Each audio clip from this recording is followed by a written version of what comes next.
What's going on, everybody? Welcome back to another Counterpunch breakdown. If you're new to these, my name is Lucas. His name is Rohan, and today we're breaking down UFC Moines. Going on Do Not Disturb before shit starts. Yeah, we're here, ready to break down this card. It's an okay fight night. Thank God it's in front of a crowd, though. That'll make things more fun. We're coming off a pretty good card, UFC Kansas City. Great main event. Outside of that, up and down. Had a lot of good finishes. Randy Brown had a sick finish. A lot of solid fights, a few decisions, but good amount of finishes as well. Malcolm Wellmaker looked really good. And yeah, I wouldn't say there's as many prospects on this card as a matter of fact, there really isn't at all. Besides, like maybe Bo Nickel. Yeah, you got Jeremy Stevens on this card. It's pretty funny. Montel Jackson, Daniel Marcos, great fight. Some solid fights on this.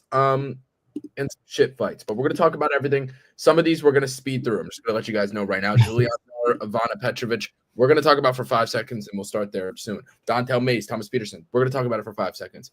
What else? Yana Santos, Misha Tate. Like, we can't sit here and talk about that. We just can't. Yeah, but while we're here, we might as well get right into it. Let me pull up the Tapology, and we'll start with the just with the first one on the card. Here we go. Boom. Oh no, I have PFL pulled up. Fuck, PFL's about to start at 7:30. Shout out to PFL holding fights on a Thursday. Pretty fun. You haven't even talked yet. I'm sorry. How are you? Yeah, no intro, no nothing. No, how are you? I'm good, man. I just got back from LA. I first day back. I'm a little jet lagged, so apologies if the energy isn't all the way up. But yeah, man, it was a good last card. Decent main event. I was a little annoyed at Prates for not, the urgency was lacking for him for sure. But I'm happy to be back and happy to be discussing some more fights. This is a decent card coming up, like you said, and I don't know, this main event, it has a letdown potential. I'll just say that before we actually talk about the card, but I think it'll be a fun one regardless. Yeah, all right. Sandhagen, Figuiredo. We got some people in the chat. Combat IQ, what's going on? TV, television, what's going on? Ian Gary haters can only mention his wife now. I feel like that's all they were really mentioning in the first place. Although he was like practically dead in the 5th round. But Rohan, again, another main event predicted by your boy. I don't know why you keep just going on the opposite side. You went low. That one was. I really think that I'm still not impressed. Like I'm still not impressed with Ian Gary. The Volk one, I'll definitely take the blame for. I think I probably had the wrong read there, but on this one, I just think yeah, Prates just didn't look like I expected him to. I know he's a low volume fighter, but I mean, there were times where he obviously had him hurt in that 5th round. You didn't even watch the whole fight live, so you don't really know. I missed full experience, bro. It was so annoying just watching that 5th round, knowing that, like, I mean, you're probably down 4-0, if not 3-1. You need a finish, and he hurt him. He was really hurt. Like Gary even said after the fight, I knew I had to, play it safe, and Prates was just like, yeah, I'm gonna just kind of see it out and see what I can do, but he wasn't actually going for the finish, so it was annoying, but decent card overall. Yeah, we're gonna go through this one relatively quick, as Rohan said. He's pretty jet lagged right now, so we got to let him go. And then at the same time, I gotta watch some fucking PFL at 7:30. Got some money on it. Oh yeah, got PFL tonight on a Thursday. I love PFL. All the fights finish. It's great. It's just like, what's so funny? Like, if we go look at the card real quick, and we gotta get this going, but it's just funny. Like, just look who's on the card. Look who's on the card. Rodrigo Nascimento. We got Carl Williams, Alexander Romanov. Like, these are the like the throwaways of the UFC, the scraps. Oh my god, it's so funny. It's gonna actually be a hilarious card. Like, I'm looking forward to it. and it's on a Thursday. Like, at least they're doing something unique. I know. This is a great weekend for combat sports, though. And the Canelo and fucking this yo, this is a sick weekend. I'm not gonna lie.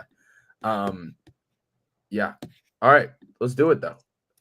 TV saying first 3 rounds Prates looked too reserved, and then maybe it was even weird. in the 5th round. That's what I'm saying. Like even in the 5th round, he was just looking like I don't really want to go for it all the way. But anyways, I think it was a learning experience. That's what I'll say for Prates. Definitely a learning. I think I'm losing. You keep cutting in and out. I think. You hear me better? Or is it me? Connection is. We'll just go and let us know whose connection is bad right now, Lucas or Rohan. Oh. I can hear you fine. I just vanished all of a sudden. I don't know what just happened. Everything's the same on my screen. Nothing's changed. I don't know. It might be you, bro. Unstable. Fuck. Okay. Maybe I got that's you. Whatever. We're gonna. Okay, I think I'm all right for now. All right, let's go. First fight on the card: Juliana Miller, Ivana Petrovic. I have nothing really to say. It's going to be a fight that goes the distance, and it's going to be a split decision. I think the line's a kind of bit wide. I mean, you have 2 very, very low-level fighters, and Petrovic is minus 220. It doesn't really make sense. Juliana Miller's going to put a pace on. It's going to be a shitty pace, but she's going to put a pace. But at the same time, she's just like not good at the sport. Petrovic isn't good in her own right. I guess she's had better wins, but like her only win in the UFC is Liang Na. So I mean, you can't really go too far with that. I guess the line is a little bit wide. That's all I really have to say. Maybe I'll bet Miller just because Petrovic should be like minus 160 tops here. I think it's value, but at the same time, like what really is value when you're talking about Juliana Miller versus Ivana Petrovic? Anything else? I don't think so. I was gonna say something else, but I think I forgot. So if Miller loses this fight, she's gonna have a sub 500 record. That's pretty fucking funny. No, she has 6 pro fights. That's kind of crazy. But yeah, I mean, her last fight was also like 2 years ago. Petrovic been more active. Lost a split decision to Lindworth. Could have gone her way, I guess. But overall, I do think she's the more talented striker, and that's probably why the line is the way it is because of the layoff for Miller. But I just think overall, I mean, more tools in the bag on the feet probably. I don't know. Juliana Miller probably make it close, but it's a really low level fight, so it'll go either way. But I'm gonna lean Petrovic just because of the recent activity and just overall resume. Boom. That's it, folks. Sorry, you're not getting a real breakdown on this, and you're probably not getting a real breakdown on this one too. Dontel Mays versus Thomas Peterson, because like it's just heavyweight slop. Like I can't. I don't know about Rohan. Maybe you'll get more of a breakdown from him, but I just can't put the words together to really break down this fight. I actually bet Thomas Peterson against Shamil Gaziev, thinking that, okay, he actually looked okay against Muhammad Usman, and then he just gets knocked the fuck out. So I really don't know the level of Thomas Peterson right now. Seeing on Dontel Mays, who's just awful. I mean, that was a big cash by me, Walker by sub. But I mean, I nuked that, and he got the sub instantly as soon as it hit the mat. And he lost to Gaziev. Beat Kyle Machado. Thought he lost that fight. I think he should be on a 4-fight losing streak, to be honest. Knocked out Andrei Arlovsky. That was pretty weird. Like, we've never seen Mays like do something like that before. Usually the body, but Lenny said got Haney and Garcia in separate fights. I was like, yeah, dude, this is gonna be this for combat. I mean, this is a sick weekend. I like Teofimo Lopez. I think that line should be a bit wider. That's a fight I'm looking forward to just because betting purposes. Garcia, I saw it's like minus 1,200. It's kind of insane. I guess pick wise, give me Peterson. Yeah, I'm gonna take Thomas Peterson just because Dontel Mays is horrible, but this fight probably goes the distance. Yeah, I'm on Thomas Peterson as well. I think we don't quite know where his level is just because of who he's fought, but I would say that I think Dontel Mays is closer to Muhammad Usman at this stage of his career, way closer than Shamil Gaziev. I think Mays is falling off. Like, I mean, for Dontel Mays, falling off doesn't even say a whole lot. But I mean, he's 33 now. The last few losses, I mean, he looked so bad against Walter Walker. We kind of expected that. I think I did. We both had a bet on Walker round 1 sub, but I mean, it was just so bad. The Shamil Gaziev loss, we all saw that coming.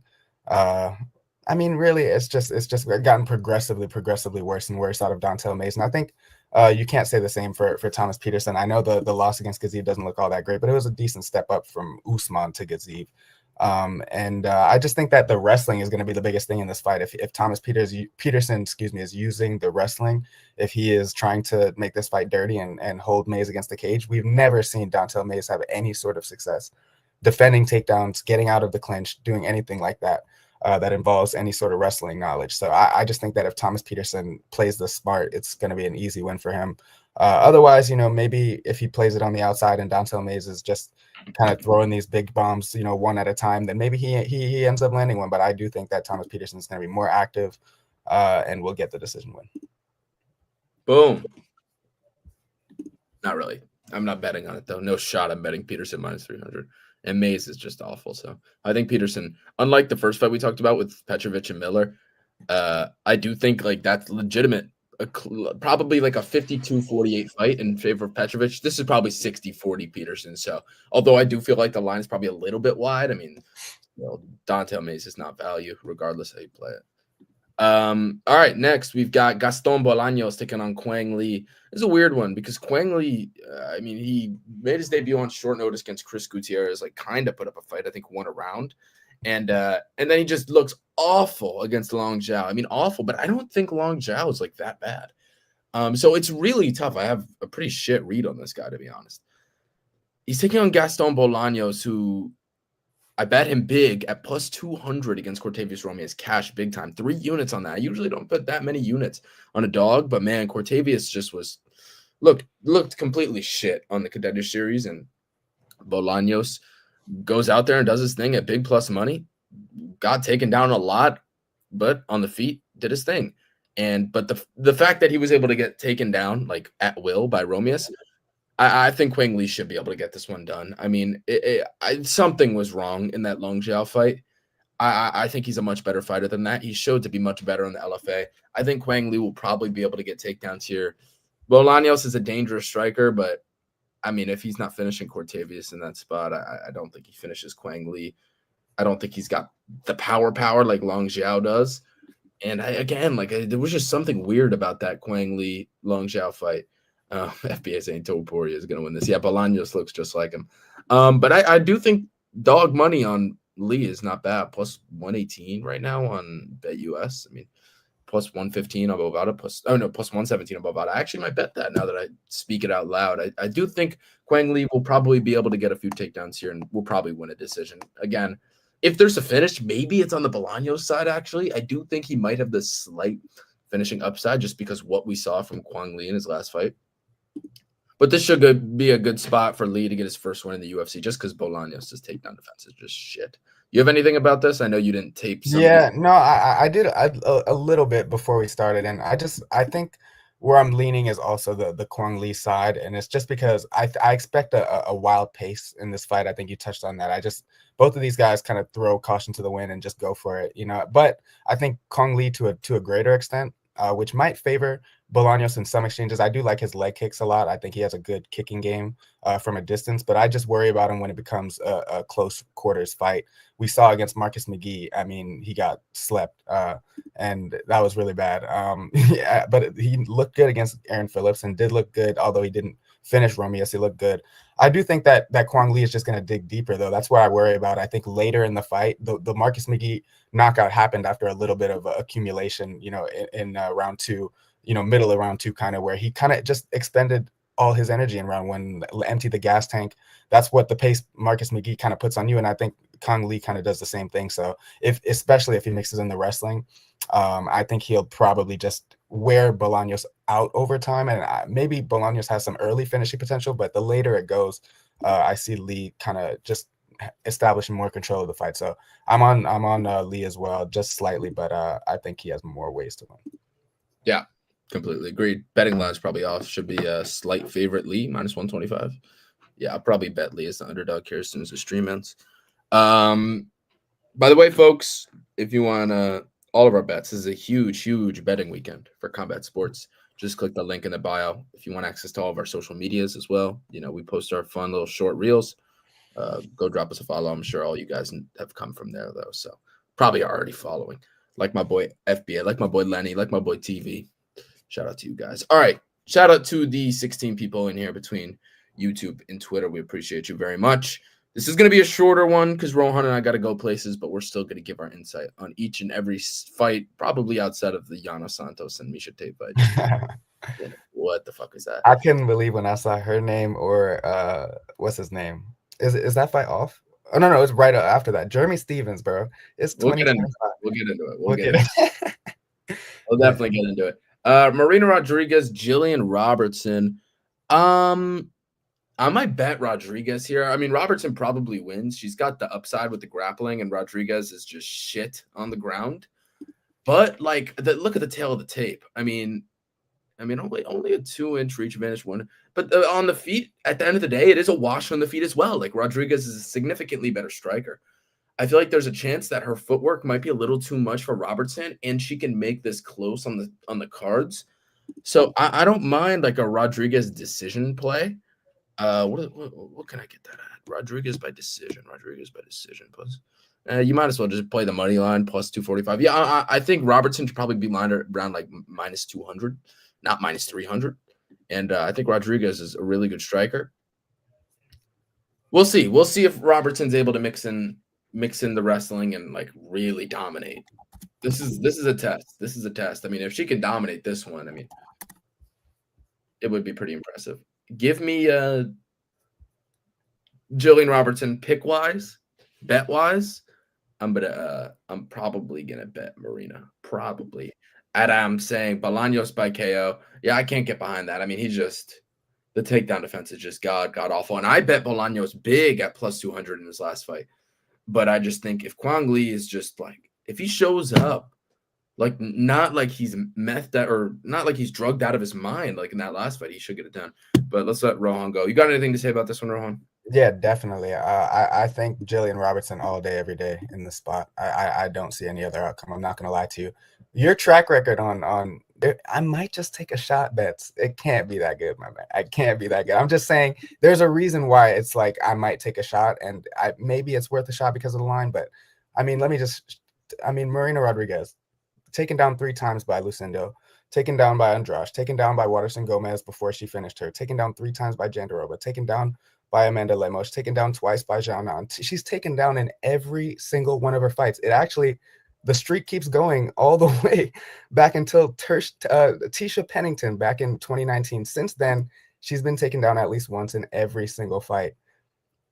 If Jillian Robertson gets this fight down, I mean, she's going to keep it exactly where she got her. And I just don't see how Marina Rodriguez wins this fight. I think that's an amazing parlay piece, minus 300.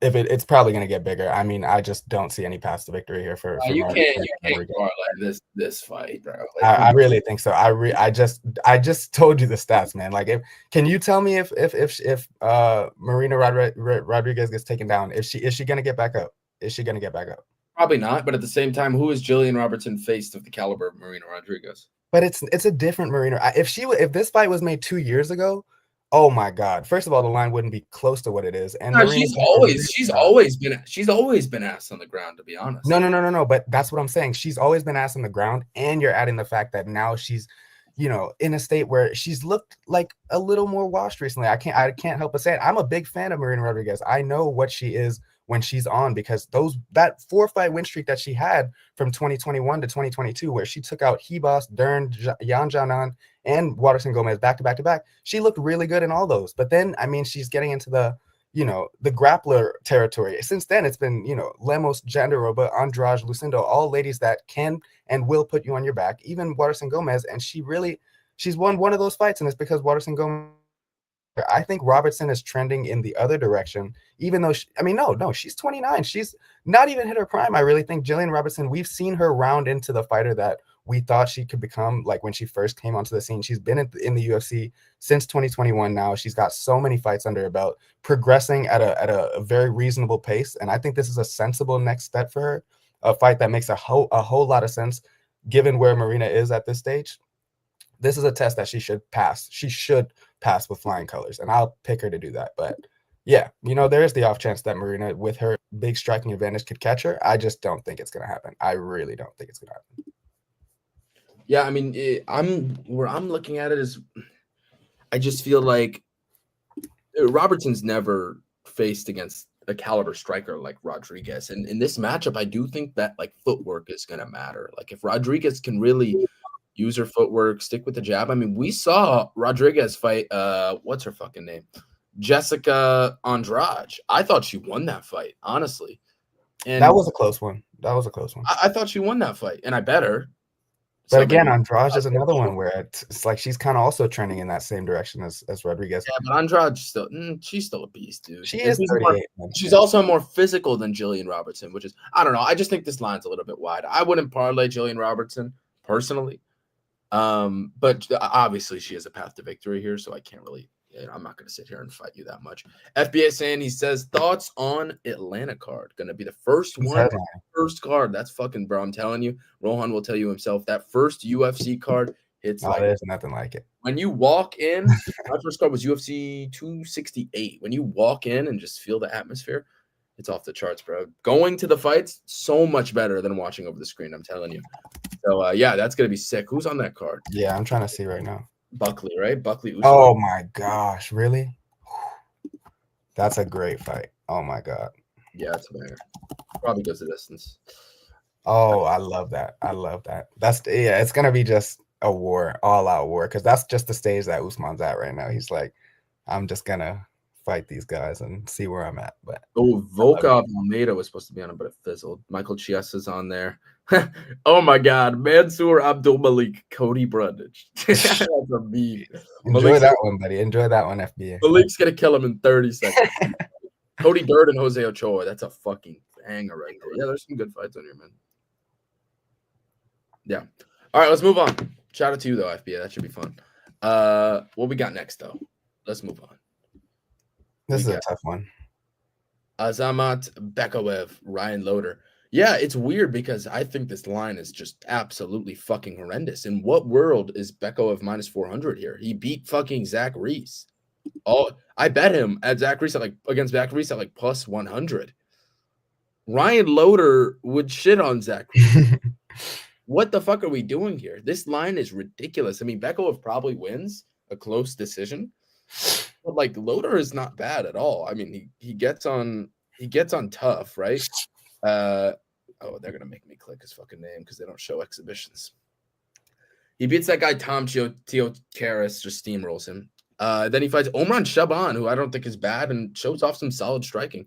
And then that fight against Robert Valentin, I mean, that was just vicious beatdown. I don't think Ryan Loder is a bad fighter whatsoever, and I think he can make this very close. Azamat Bekaev is the one guy that made Dylan Budka look like okay. He fought Dylan Budka and they went to a split decision. I'm not completely sold on Bekaev. I bet him against Reese because I've always known Reese is complete shit. But this is different, man, and this line is insane, and I'm going to bet Ryan Loder here at big plus money. I don't know if he wins, but I think he can make it close. Simple as that. I'm just going to say it from a betting standpoint. I mean, that's just the line here. I don't know if you agree, but I think this line is just off the charts. And again, I don't. If you haven't done any tape on this, it's all good. Don't force it, but let me know if you have. Yeah, this one, I'm not going to lie, I did minimal tape, and mostly on the Loder side just because I wanted to see why. I do agree that the line is crazy, but it's mostly because if they're pricing it at minus 400, then they're expecting him to go out there and wrestle Loder, because Loder actually does have decent wrestling, and I think if he does look this price, it probably happens on the feet, right? Would you agree with that? I feel like there is a chance this turns into a striking fight. Maybe. That's what I'm saying. But because I think the defense of, a Zach Reese, who is really just submission or bust, and then all these guys that he's faced before, which is nobody really of value other than Budka, again, who he went to split decision, not even in the UFC. The path to victory for him has usually been grind these guys out to a decision, but use a lot of grappling, get some submissions in there. If Loder is able to keep this one standing, then I mean, that's where I worry, does his striking really match up? So what are your thoughts on the striking matchup between these two? I think both of them are okay strikers. I think Loder can hold his own 100%. Bekaev is no elite striker. Again, he made Budka look okay on the feet. Yeah. So I mean, yeah, I wouldn't have an official play personally, but Zachary Reese is sorry, I gotta interrupt. Zachary Reese is not better than Ryan Loder. Zachary Reese is fucking horrible. Yeah, no, Zach Reese Get is that out of your head right now. Get that out of your head right now. Zachary Reese, honestly, levels, to be honest. Ryan Loder would, destroy Zachary Reese. Destroy. Zachary Reese is fucking shit. Sorry, go ahead. Yeah, but I echo that statement. I do think that Zach Reese is not UFC caliber at all. So, yeah, I guess I don't even know. I'll lean Bekov, but no official play, and the line is kind of crazy. Just because I do think that Loder's can keep it standing and keep it competitive both on the ground and on the feet. But yeah. Yeah, this line is nuts. I'm probably gonna bet Loder here. Definitely, actually. It keeps going. Like, it was like minus 390 the other day. I mean, I can't, like, I'm probably picking Bekov decision here, but Loder's gonna win a round. I think Loder wins the first round, honestly. If you like Bekov, just live bet. No, who the fuck is betting him to this number? I mean, maybe you're putting him in like a DGen parlay, but you might as well just wait to the end of round one. I mean, I guess the only thing Loder struggles with is fucking cardio.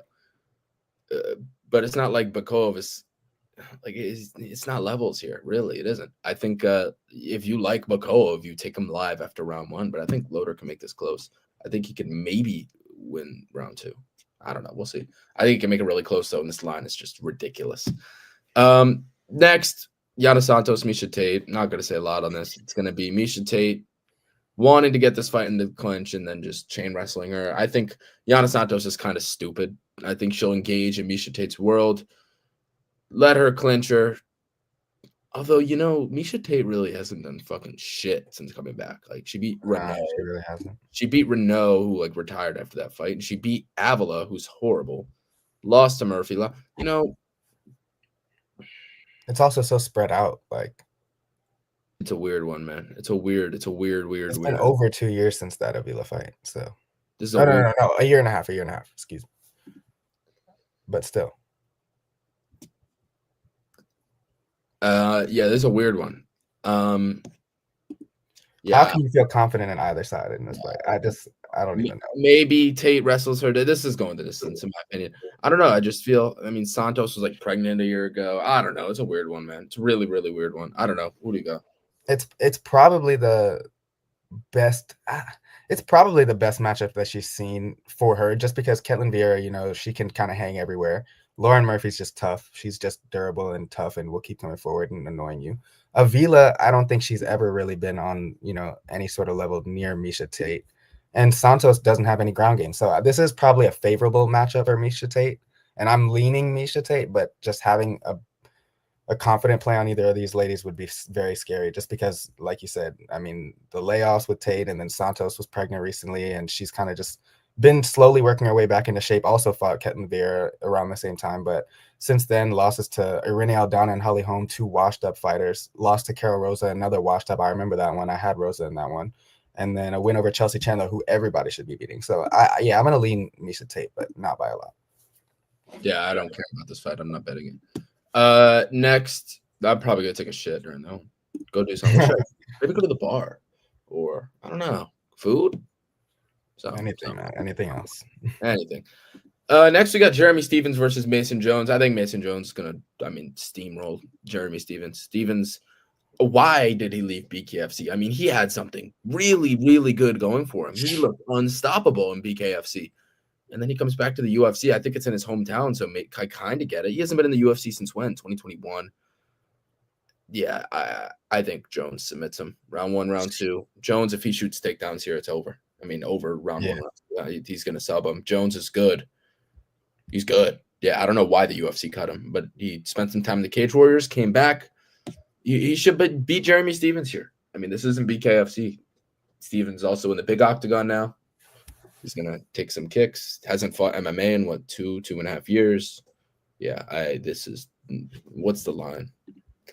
Yeah, I think Mason Jones should be minus 1,000. Minus 525, I think. I don't agree. Sorry, we got some comments. Rounder to Ritter for the win. We'll get into that one in a bit. I parlayed favorites beginning of the week. Took Bacoa of 300 and parlay with Bo. I guess you beat the line. Yeah, I don't know. Parlaying it. Yeah, that's a very risky parlay.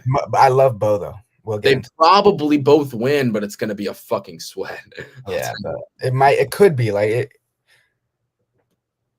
Bro, we can get into cutting fighters because how in the hell did they cut someone like Mason Jones after he didn't even do anything wrong? He lost to Mike Davis and Ludwig Klein, beat David Onama, then they cut him.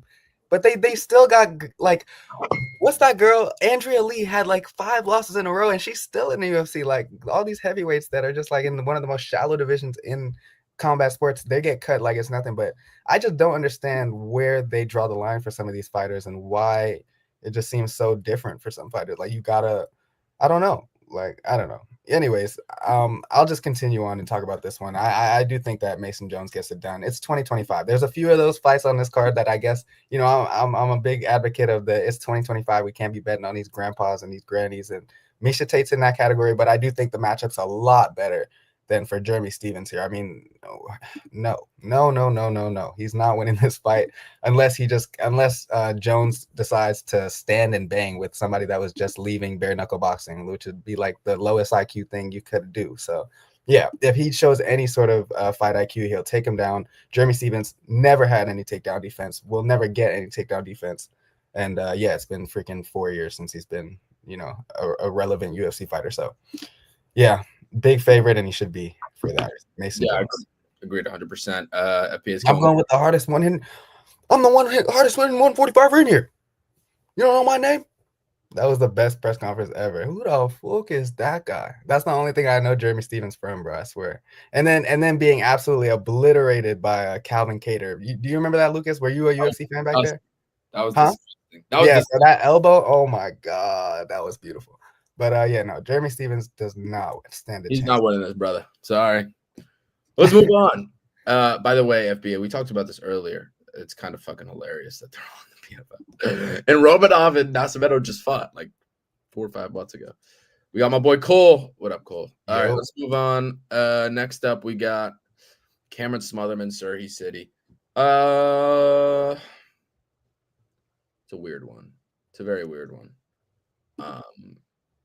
Really weird, actually. Really, really weird. If Surrey City shoots takedowns here, he should win, but I don't know if I can trust him to. And yeah, he doesn't move his head.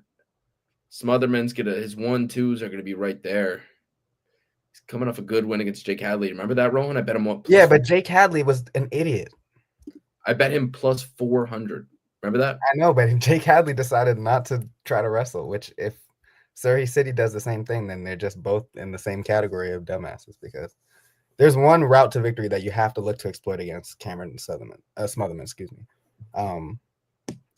But I mean, this will be a close striking match. It will be a close striking match. Both of them have a lot of tools in the shed, and I worry about Smotherman's durability. I worry about City's durability. I don't know. I think both of them can catch each other on the feet. But yeah, if City you said it. If he grapples, he wins. I think if he grapples, he wins. So him being at an underdog price might not be a bad play, to be honest. If he's he's the favorite. Okay, he switched because at the beginning I think he was. He's always been the favorite. Oh, he was favorite. Okay. Yeah, I think I'm a lean City. I don't know about you. I'm leaning City. I know that I recognize the threat of Smotherman, but again, I just think Jake Hadley went in there with the completely wrong game plan. Like, if you can't look to stand and bang with somebody who's known for his power and not at all for his takedown defense, and Hadley had the wrestling to be able to expose that and just chose not to. So if City does the smart thing, he should win. But I don't know. Where are you headed with this? Dude, I don't fucking know. It's a really, really close one. I think both of them. I think I'm just gonna go City just because I think he's a little more durable. We saw some other men get like absolutely viciously knocked out against Gregorio, but at the same time, fighters can improve. That was almost 2 years ago. True. Looked good in that Hadley fight, but it was weird performance from Hadley. Very weird. I think, dude, I don't know. Like, I think this is a 50-50 fight. I'm gonna stay away. I don't want to give I guess. Because City has the wrestling upside, I guess. No, but I'll go Smotherman. I'll take the dog. Fuck it. Why not? I think this should be -110, I guess. Yeah. Smotherman plus 120 is like kind of value, maybe. I don't know. I'm just going to stay away from this one. Weird fight. Fun fight. Very fun fight, but weird one. Shout out Smotherman, though. He's a legend for what he did. Yeah. Plus 400 against Jake Hadley. And I knew, like, Hadley's not going to shoot takedowns. Hadley's just going to sit there in his weird little boxing stance, and Smotherman's going to come forward, and he's going to make this close. And not only did he make it close, he hit close every single round. Shout out Smotherman. He's a legend. And I remember I bet him against Ryan Cuse in Fury FC because I was like bored one day. He definitely lost that fight, but I'll take it. All right, next, Montel Jackson, Daniel Marcos. Talk about beating the line, folks. If you guys follow us on Instagram, TikTok, etc., I released a video a week ago when UFC was off, or like 2 weeks ago when there was an off week. And I said, here are 3 bets for the next few weeks of UFC. You know what I gave, Rohan? I'm going to play the video right now, as a matter of fact. Give me 1 second, and we can listen to it together. And I want to just show you guys. I might make a video on this as well, how beating the lines is so important in MMA. Listen to this. 14 just went down this past Saturday, and unfortunately, there is no... Whatever, we'll skip to the point. April 26th, where I'll be taking that Evan Elder money line at minus 380, combined with that fight pushed. Matt Schnell money line at minus 255. So, yeah, these are 3 bets that I was giving out for the next 2 UFC cards. Schnell obviously hit. Elder, there's one. And then I took Ian Gary, minus 120. He closed at like minus 160. And then the last one, listen to this. Lose to a victory. Now for this last bet, we're going to head to the card taking place on May 3rd in Des Moines, Iowa, where Montel Jackson will be taking on Daniel Marcos. And here, give me that Montel Jackson money line at minus 110. I think Jackson gets this. Minus 110 he was 2 weeks ago. Now look at him, minus 200. Wow. That's what I call beating the line right there. I didn't even get to bet him at that point because it wasn't on my book. And I'm not betting him now at minus 200. I think that's fucking insane. That's what I call value, folks. Beat the line on every single one of those, which was great. Except for Schnell. I think I posted him. Yeah, Schnell, I was going to say, what did Schnell close at? Because he closed at like minus 160. Yeah, no, that's crazy. I gave him minus 255. That was insane. I mean, I think Schnell should have been big favorite. I mean, that fight was just, that fight. What was that fight? That fight was hilarious. It was just back and forth. Jimmy Flick getting beat up and then scrambling and reversing position, and then Schnell not being able to hold himself up. And it was just so funny, bro. It was very funny. Yeah, I mean, at minus 110, I'm betting Montel Jackson, but I mean, anything past like minus 140, I'd probably stay away. Minus 200 is ridiculous. I mean, now you got me thinking about Daniel Marcos, but Jackson's just so fucking good. I mean, that win against Black, I had a bet on Blackshear. I thought Blackshear could win that fight, and Jackson just like kills him. That was insane. Like, we have not seen anybody do Blackshear like that, and Blackshear's fought some really good guys. Mario Batista, Yusuf Zalal. Montel Jackson, man, is impressive. Knocks out Ronnie Yaya, as he should have, of course. Beats Julio Arce, dominates Julio Arce, actually. That's very impressive. Julio Arce is a very talented guy. I mean, scores like 19 knockdowns against JP Bays, doesn't get the finish, but again, dominated. I think he had like 1 draw in the UFC. No, he lost to Brett Johns. That was a while ago, though. He just got wrestle fucked. I feel like he's improved a lot since then. Now he's 33, more experience in the UFC. Got to think he's improving that takedown defense. Taking on Daniel Marcos, who is very, very fast, very technical, and very smart. And he commits a lot of fucking fouls. He'll kick you in the nuts. He'll poke you in the eyes. But I don't know. I just feel like he might be outgunned a little bit here just because the reach of Montel Jackson is just ridiculous. I feel like it'll be tough for Marcos to really have success here. Honestly, it's just tough for me to see a path. I kind of get why Jackson's this big of a favorite, but just because I don't like, how does Daniel Marcos win the fight? I don't know. Like, the reach isn't there. The height isn't there. He's used to like that Giannis fight. I bet him against Giannis. And he had a similar tail to tape than Giannis, and he just went out there, he just point fighted him and looked good. And that's what he's usually doing. But, I mean, against a guy in Montel Jackson who's not only so talented, but so long, I mean, I feel like he's going to struggle. So I think Jackson probably wins a decision. Yeah. I think, yeah, he's got the physical advantages in this fight against Marcos. But I am a fan of Daniel Marcos and the way he fights. I like how he mixes it up to the legs, to the body. He does a lot of leg kicks. Still keeps a relatively high pace while not like expending too much energy. He's a very efficient striker. I like that about him. But Montel Jackson, I think, is just more dangerous. We not only did we not expect the Blackshear fight or to end the way it did, but I mean, like, yeah, it's just, I think there's going to be more paths for him to do that to Marcos, to put Marcos on his back. Than there will be for Marcos to hurt Montel Jackson. We really haven't seen Montel Jackson like rocked even. Like, I mean, when he's losing fights, it's to guys that are going to wrestle him. Even Ricky Simone in 2018 wrestled him. Brett Johns wrestled him, but nobody's really been able to hurt him on the feet. So I just think that this is a guy that really doesn't have the most power in his hands, even though he does have speed and versatility. And, he's a smart fighter. I really am a fan of Marcos. I just do think that he's outmatched in the physicality department in this fight, and Montel Jackson can just get a little, um, more dangerous shots off. I think, yeah, there's more fight finishing potential on his side. So he's the safer play. -110 to -200 is crazy value. So shout out to you. But yeah, I do think I do think Montel wins the fight. I'm gonna pick Montel Jackson. Yeah. By decision as well.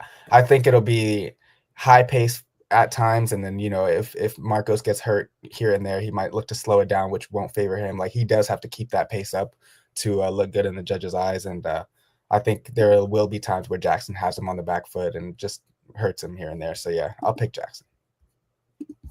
Yeah, I just think he's outgunned. Simple. Let's move on. We got 3 fights left. We got Santiago Ponzinibbio versus Daniel Rodriguez. Before doing tape, I mean, I was thinking about nuking Ponzinibbio. I mean, Rodriguez just fat, old, looked like shit against Morono, even though he won, and I bet him there. But the more I think about it, Ponzinibbio gets hurt a lot, and there's a chance that Rodriguez can win a decision just off like big moments, like knocking him down like 2 out of the 3 rounds. I think Ponzinibbio is going to be the minute winner here without a doubt. I mean, he just does the right thing on the feet. He can maybe mix in wrestling.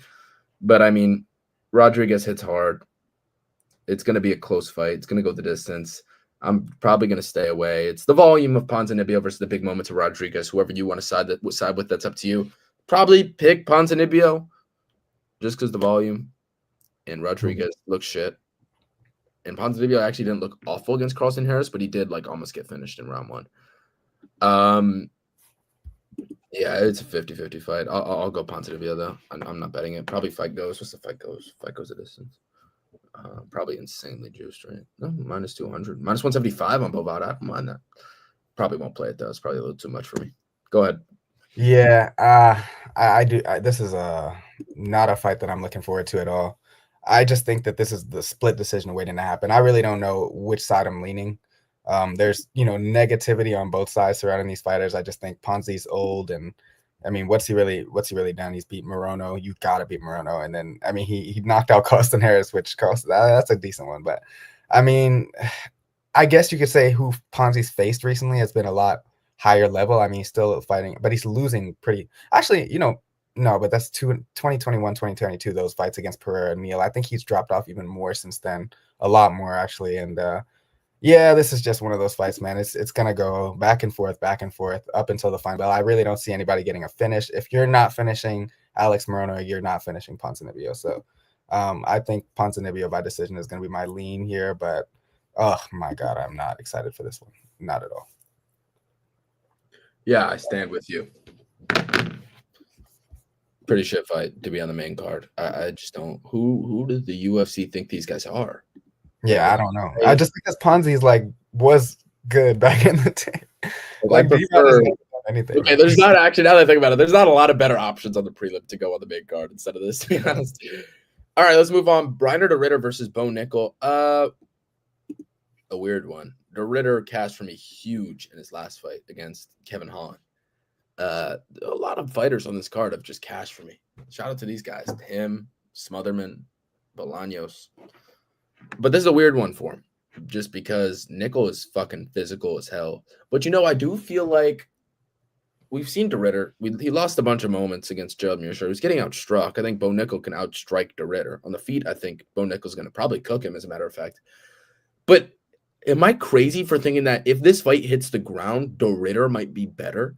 Like, what have we really seen from Nickel that he's some sort of MMA grappling savant? We haven't seen anything. I mean, he submitted Jamie Pickett, who's one of the worst fighters in UFC history. He submitted Cody Brundage, but there was a point where Brundage threw him, which was kind of crazy. Didn't shoot against Paul Craig because he was scared of his guard. I mean, De Ritter is legit on the ground. I think Bo Nickel probably just stands with De Ritter. I think he's going to do the same thing, to be honest, that he did with Craig. He should. He should. I agree. I think if he just stands with him, he wins this fight. But if he shoots a takedown and puts himself, I feel like there's a chance De Ritter can, if this hits the mat, I mean, somehow hits the mat, I think De Ritter can find a finish. But I don't think De Ritter has good offensive wrestling, especially here against Bo Nickel. I mean, he's not taking him down. Yeah, De Ritter's not it's got to be some sort of weird transition that De Ritter gets on top. and finishes him from up top, but like that's a very still slim margins, you know. I'll probably take Bo Nickel by decision. Yeah, no, I'm with you. I think that's the smart route for Bo Nickel to take, is just to actually just strike with this guy, because I've never been high on Rainier's striking, and I think that Bo Nickel actually, showed good fight IQ against Paul Craig. You don't want to end up in his guard. You don't want to put yourself in a compromising position. And same thing against De Ridder. I mean, this guy has 14 wins by submission. I'm sure his coaches, if they told him don't go to the ground with Paul Craig, they're probably telling him don't go to the ground with somebody in Rainier De Ridder that has 14 submissions and only 3 knockouts. And was sub Kevin Holland in his last fight, sub Gerald Mearshart, and actually, but Gerald Mearshart was outstriking him. That's the problem here. Gerald Mearshart was winning striking exchanges with Rainier De Ridder. So if that's happening, I just have to trust that Bo Nickel is going to do the better work on the feet and probably look to keep it there. And like you said, Rainier De Ridder is more of like an opportunistic grappler. Like he'll look for the submission when it presents itself. He's not like necessarily chasing it. There's a lot of times he'll end up on the back just due to the flow of the fight, but it's not like he's actually seeking out that position. And I think Bo Nickel will just be smart enough to evade those positions and win the minutes on the feet. He is the better striker by a lot. So I think that's an area of his game that he's looking to improve. I mean, ever since he came to the UFC, that's the one area that everybody's like, where can he strike though? Can he strike? Because he's a wrestler, but can he strike? And he showed you in his last fight, I can strike. So I think he'll continue to do that. Yeah, I agree. On the feet, I think if he just strikes, you should win here. Okay, main event. Corey Sandhagen versus Davison Figueiredo. This line is just insane. I'm not betting Figueiredo just because I think he's outgunned, but I mean, no way Sandhagen should be minus 600 here. I mean, minus 400.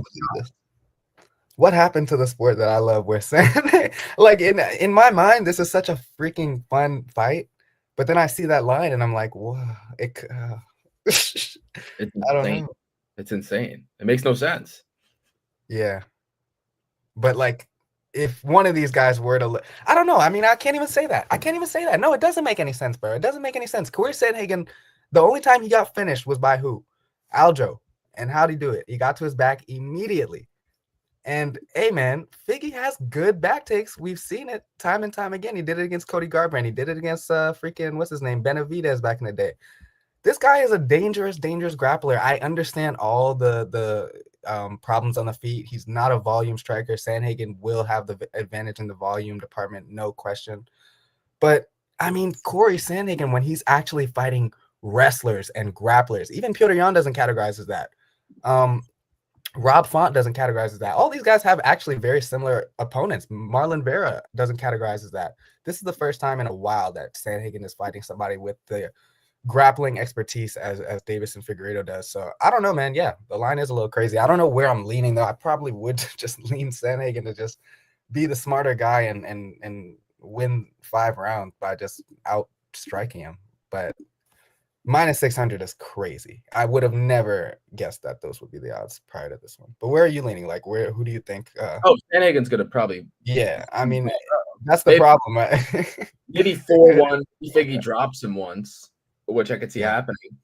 But at the same time, maybe Sandhagen like causes a cut on Figgy just because he's so creative. I've always loved Corey Sandhagen for how creative he is in there with his striking, but you need the good dance partner to do that. Like, you can't have somebody that's just gonna constantly look to lock up your legs or constantly look to sit back and not engage. Like, Figgy doesn't do either of those things. Like, he's pretty much at a striking range, and when he feels like it, he'll close the distance, try to land those power shots. But I feel like the counters of Sandhagen will definitely be on point in this fight. It's just such a pace that he's comfortable at. He's comfortable fighting these guys that aren't like, it's where he has trouble is against guys like Dillashaw and Yan that can match him in the volume and cardio department. I don't think Figgy can. I really don't. So while I do think the line is crazy, the more I'm talking about this fight, that's why I said like it has big letdown potential, because in my mind this is such a fun fight. But if Figgy just doesn't bring it and looks old, I've seen a lot of people talking about on Instagram, he's posting pictures of himself looking not that great and out of shape a little bit. I don't know if I'm willing to go that far, but if there is any signs of him slowing down, he's the older guy. Sandhagen has more recent, I don't know, man, better wins, I guess. Yeah, give me Sandhagen 4-1, 5-0 maybe. I don't know. I think he wins. It's a good spot for him. I agree with Cole here. Cole said Figgy plus 13 Plus and a half. 13 and a half. It's a thing. It's a thing on DraftKings. Oh my God, that is crazy. Wow. Yeah, that's all we got. I think Sandhagen probably wins. I just think he's better. Figuiredo getting old.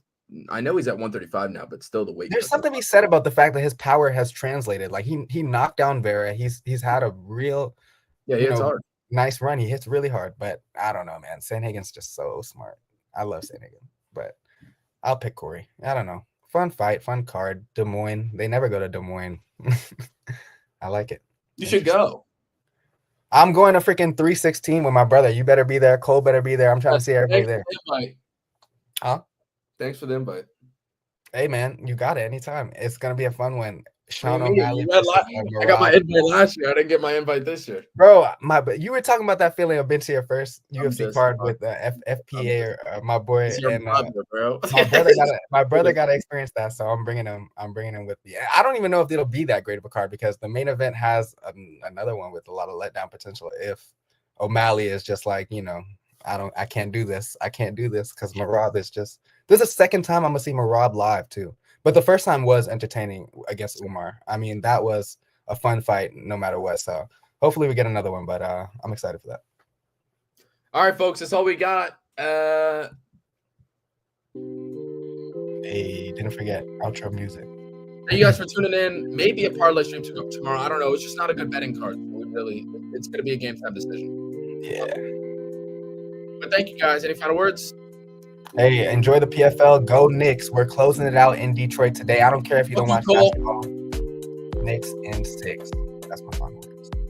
Adios.